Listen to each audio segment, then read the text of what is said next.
नमस्कार प्रिय दर्शकों, आज के वीडियो में हम सोमवार व्रत कथा का महात्म्य जानने वाले हैं। तो वीडियो के अंत तक बने रहे और अभी तक आपने हमारे चैनल को सब्सक्राइब नहीं किया है तो सब्सक्राइब कर बेल आइकॉन को दबाना ना भूले ताकि हमारे नए नए वीडियो का नोटिफिकेशन आप तक पहुंचता रहे। सोमवार व्रत कथा प्राचीन काल की बात है। एक गांव में एक साहूकार रहता था। साहूकार बहुत धनी था, लेकिन उसकी कोई संतान नहीं थी। साहूकार अपने वंश को लेकर हमेशा चिंतित रहता था। साहूकार भगवान शिव को प्रसन्न करने के लिए सोमवार का व्रत रखता था और व्रत के दौरान भगवान शिव पार्वती की पूजा करता और शाम को शिवलिंग पर दीपक जलता था। साहूकार की पूजा अर्चना को देखकर एक दिन माता पार्वती ने भगवान शिव से कहा, हे प्रभु, ये साहूकार आपका परम भक्त है, प्रति सोमवार को विधि विधान से आपकी पूजा करता है। मुझे लगता है कि आपको उसकी मनोकामना पूर्ण करनी चाहिए। शिवजी ने पार्वती जी की बात को सुनकर कहा, है गौरी, ये संसार एक कर्म क्षेत्र है। जैसे एक किसान अपने खेत में बीज होता है तो कुछ वक्त बाद उसे पेड़ मिलता है, इस तरह इस संसार में आदमी जैसा कर्म करता है उसे उसका वैसा ही फल मिलता है। भगवान शिव बोले कि इसके कर्मों में संतान सुख नहीं है, लेकिन माता पार्वती ने भोले भंडारी से दोबारा आग्रह किया और कहा, हे नाथ, फिर भी आप इसकी मनोकामना पूर्ण कर दीजिए। यह आपका परम भक्त है। अगर आपने अपने भक्तों की इच्छा को पूर्ण नहीं किया तो वह आपकी पूजा आराधना क्यों करेंगे? माता पार्वती के इतना आग्रह करने पर भगवान शिव ने कहा, यह साहूकार बहुत धनवान है और इसके कोई पुत्र नहीं है, इसलिए यह सदैव चिंतित रहता है। लेकिन इसके भाग्य में संतान योग भी नहीं है। लेकिन तुम्हारी आग्रह करने पर मैं इसे पुत्र प्राप्ति का वरदान दे देता हूँ। लेकिन इसे जो पुत्र होगा वह केवल 12 सालों तक ही जीवित रहेगा।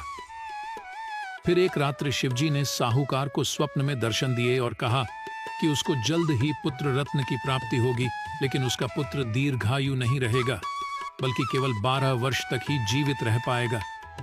यह बात सुनकर साहूकार ना तो प्रसन्न हुआ और ना ज्यादा दुखी हुआ।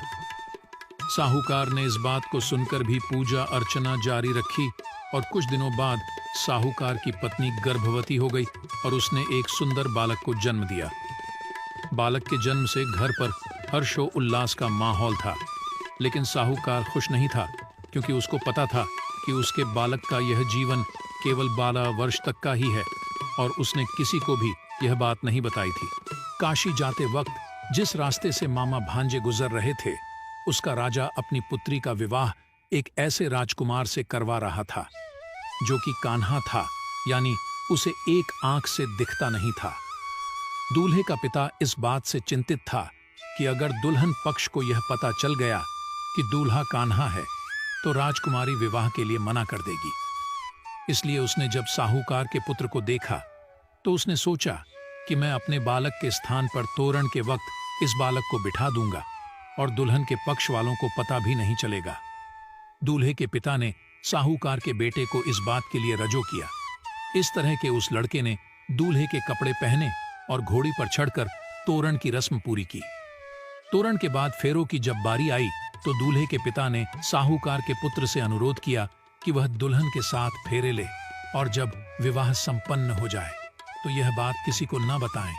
मामा भी राजी हो गया और विवाह समारोह भी निपट गया और शादी संपन्न होने के बाद मामा भांजा काशी के लिए प्रस्थान कर गए। परंतु साहूकार के पुत्र ने दुल्हन के कपड़ों पर लिख दिया कि तुम्हारी शादी मुझसे हुई है, लेकिन इसके साथ तुम जाओगी।